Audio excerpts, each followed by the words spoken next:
السلام الله عليكم ورحمة الله وبركاته أصحابتي قالقة أنا فضلا جنال كهدد كعسوبتها سبسكرايب صار إن مقالك هدد كهشنا لايك صار ما أنتو حربا إن برو ما ركتي إن سيد الله قرين لها إن سيد عاد أقرين نيسيد إن haddii ma aragtay aad rabtid inaad qariso waqti kugu dambeeyay WhatsApp-ka kugu dambeeyay in la ogaado amaba qof aad ka dhuumanayso inuu qof aad diidayso inuu ogaado goorta kugu dambeysay WhatsApp-ka aad ka baxday amaba online hadaa tahay iyo haddii aad online ahayn qofku inuu ogaado marka waxaan rabaa inaan maanta idin baro arrintaas fadlan marka la janalka hadad ku cusubtahay subscribe noo saar muuqaalkan hadad ka heshay like noo saar nagu dhiirigeli walaal marka ugu horeysa WhatsApp-ka ayaad soo furanaysaa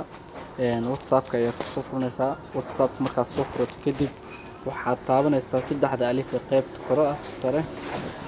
kadib waxaad tagaysaa setting-ka ayaad tagaysaa setting markaad tagto waxaad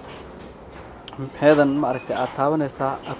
account meesha ay ku qoran tahay oo ah ayaad taabanaysaa kadib waxaad ka dooranaysaa privacy marka aad privacy doorato waxaad meeshan kore aad ugu jeedaa last scene waa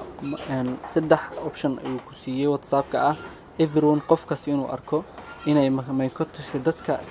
aniga ii saf gareysan lambaradooda inay arkaan nobody inuusan qof arkin hadda waxaan rabaa inuusan qofba arkin inaan online ahay in kale waa kaasa nobody ayaan dhahay hadda WhatsApp-ka ma arki doono